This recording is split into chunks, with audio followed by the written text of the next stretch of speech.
Olá, me chamo Givan Pramode, sou treinador em gestão e estratégia emocional, especialista em sexualidade e também autor do livro Sex Mind, nada menos que extraordinário, e também estou aqui na TV Relacionamento.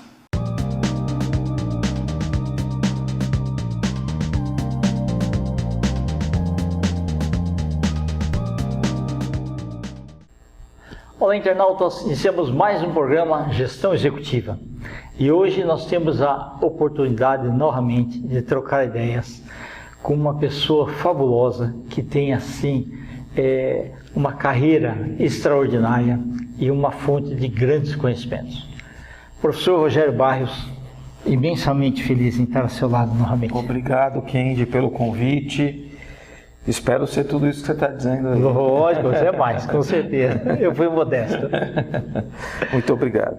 Rogério, conta um pouquinho para os nossos internautas onde você nasceu e um pouquinho da sua trajetória profissional, né, do equilíbrio entre a parte de aprendizado, a parte espiritual, né, e por que você escolheu uma carreira, né, assim, nova, basicamente, que é de relações internacionais. Não é muito nova não, já tem um tempinho. Talvez você na parte acadêmica, na parte acadêmica. Exatamente. Bom, eu sou de São Paulo, capital, nasci no bairro da Penha, subdistrito Cangaíba, que é mais para lá ainda, né? E nós somos desta região.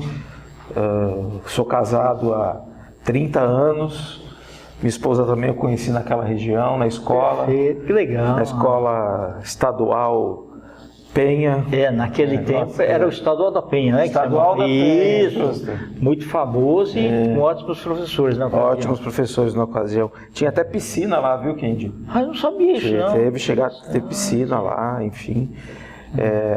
Mas aí a gente sabe como é que está a educação do estado e do município, né? Infelizmente. É uma das coisas que a gente pode fazer um outro programa para falar sobre isso. É verdade.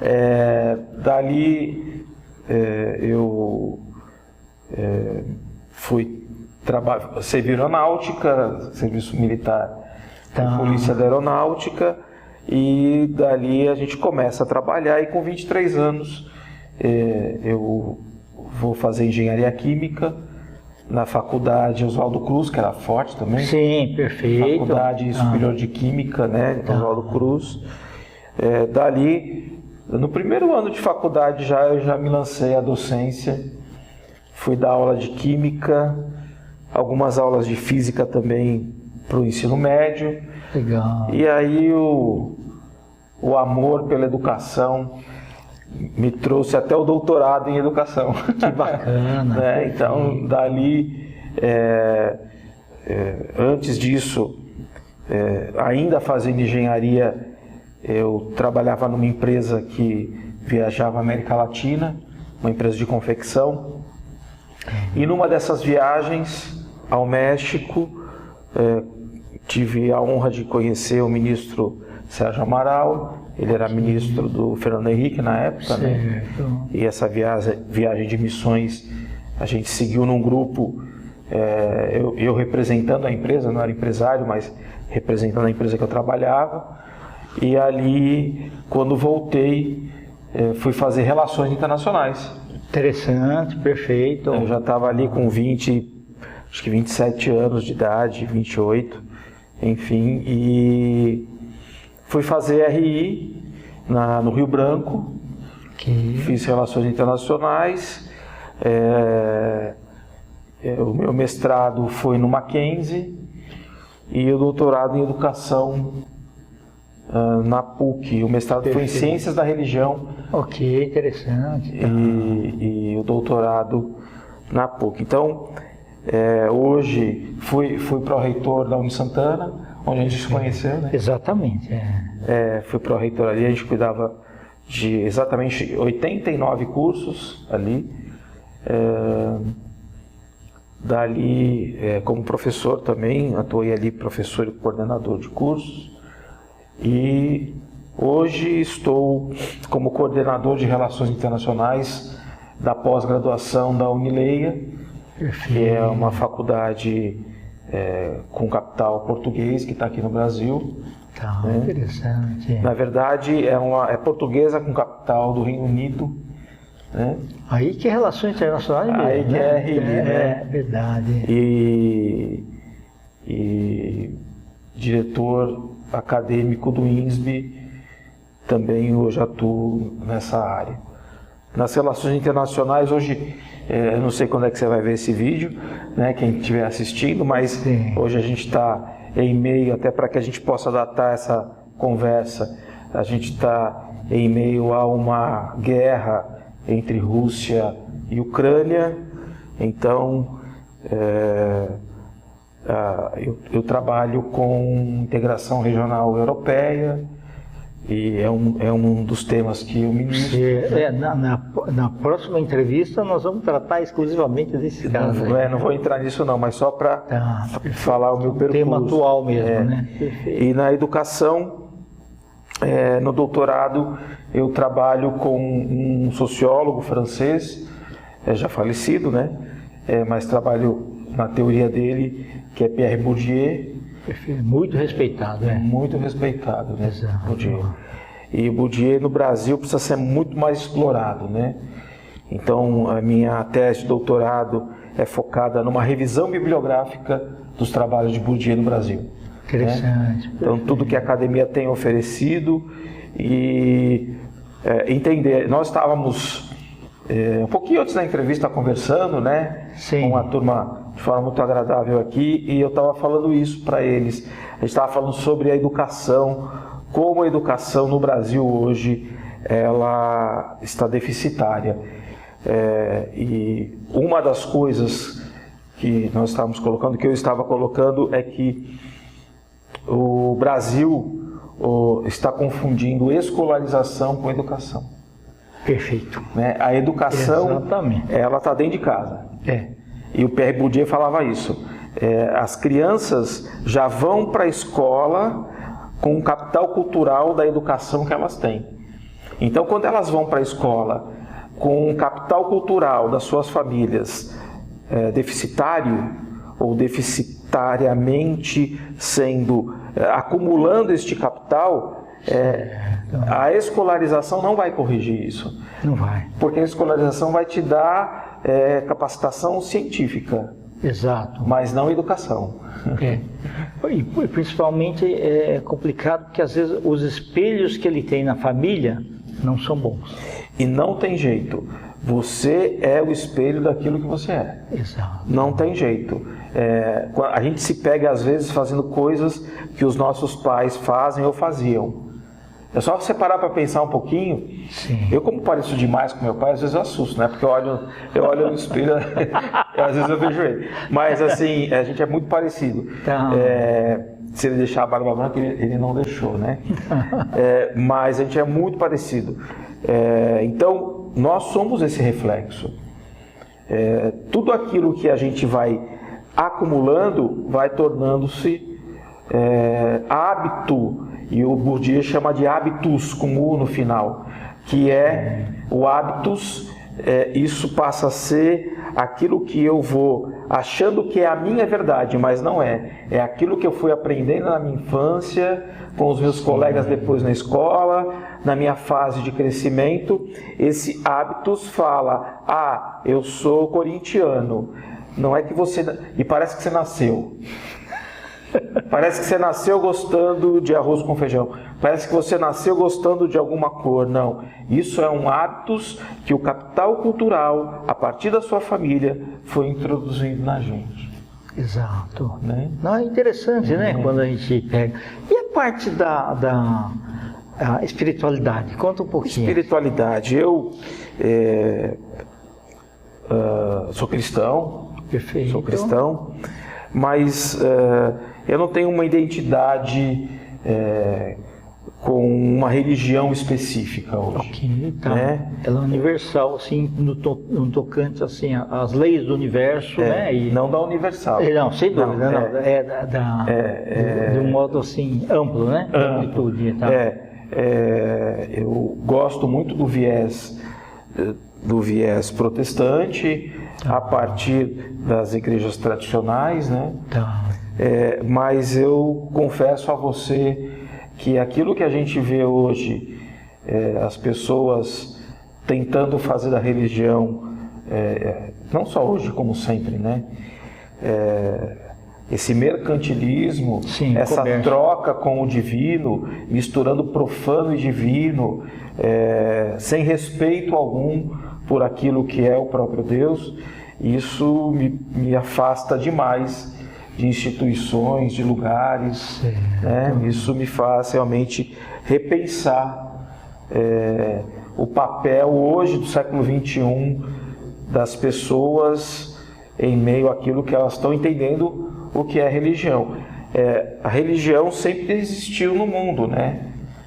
Não só a cristã, obviamente, né? Temos outras tantas religiões. Aqui no Brasil nós temos a religião cristã, como a maioria das pessoas são devotas dessa, ou são adeptas, ou são simpatizantes.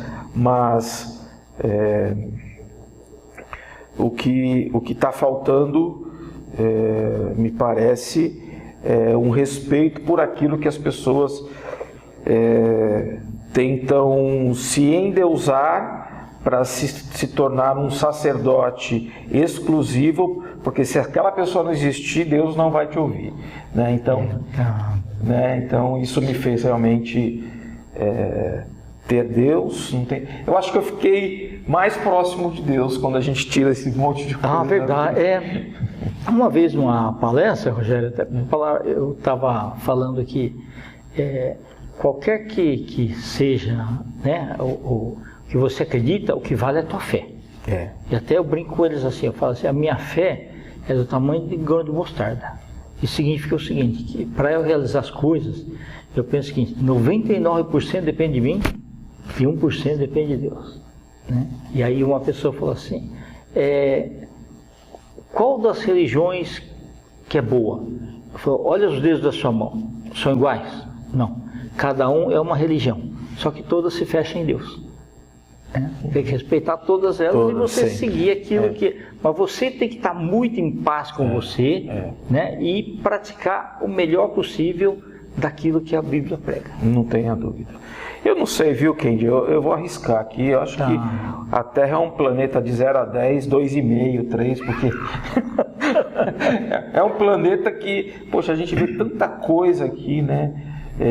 De guerra, a doença, a falta de moral. Cada um de nós tem uma moral. Eu tenho dentro de mim uma moral, você tem a sua moral, a pessoa que está assistindo tem outra, enfim. Cada um tem uma moral que esse capital cultural vai colocando dentro da gente como um hábito. Como um hábito, né? Então assim, a gente acorda pela manhã e tem o hábito de fazer o quê? Um escova os dentes, o outro vai tomar café, depois escova... Enfim. Um fala bom dia, outro não fala bom dia. Isso é verdade. Dentro de nós. Então assim, dentro de nós, cada moral nos faz viver melhor quando nossas morais desenvolvam uma única ética. Então assim, eu e você decidimos, e mais X pessoas, que a porta do banheiro precisa ficar fechada por algum motivo. Então, nossas morais se encontram quando essa ação ética entre nós acontece, né? Então, moral dentro, ética fora. Poxa, como que a gente vai querer uma ética exterior se dentro das pessoas não há uma moral? Moral política, moral religiosa, não há uma moral hoje de educação ou de escolarização. Os professores não estão se capacitando, não tem dinheiro para se capacitar. Os pais, ao invés de falar para os filhos o que eles vão comer, o filho entra no lugar, ajeita o lugar e pede o que vai comer, e o pai tem que comer porque senão ele não tem mais domínio sobre o filho, né? Os filhos não podem mais ou não vão mais com 3, 4, 8, 10 anos, então você não tem mais domínio sobre o filho, né?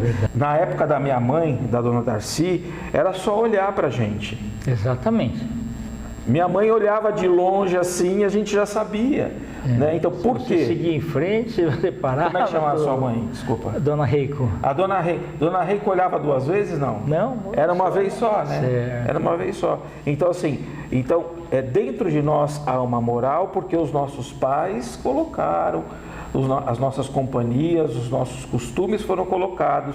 E hoje, a gente, por exemplo, a gente senta para conversar aqui. Se a gente não parar de falar, a gente vai até amanhã. Por quê? Porque a gente tem uma sintonia ética. A gente não tem mais isso no mundo, Kendi. Infelizmente. Rogério, nós estamos aí em instantes finais. Eu queria que você deixasse uma mensagem para os nossos internautas e também os seus contatos. Olha, eu quero agradecer você, Kendi. Você é uma pessoa que sempre é muito agradável com todos. Obrigado. Eu acho que você veio de um também. planeta 768, viu? Aqui para o planeta 3. Eu acho que você já veio de outro planeta para cá. Eu quero agradecer mais uma vez o seu convite.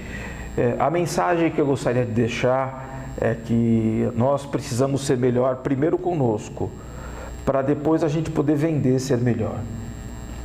Né? A gente quer dar lição de moral, né? A gente escuta a lição de moral de todos os lados. É verdade. Mas antes a gente tem que entender a dor das pessoas, entender onde a gente tem as nossas falhas. E se a gente for um pouquinho melhor e contribuir para que os nossos filhos e as pessoas que nos sigam, ou são os nossos companheiros, os nossos amigos que estão próximos, possam ter o exemplo a partir das nossas atitudes, o mundo vai ser melhor. Meus contatos: Instagram, Prof. Rogério Barrios. Perfeito. Ou lá no Facebook, Rogério Barrios. É só seguir, a gente segue junto. Gratidão e muito bom estar com você sempre. Obrigado, Kendi. Um abraço a todos. Internautas, com os agradecimentos então ao professor Rogério Barrios, nós finalizamos mais um Gestão Executiva. Um grande abraço e até a próxima.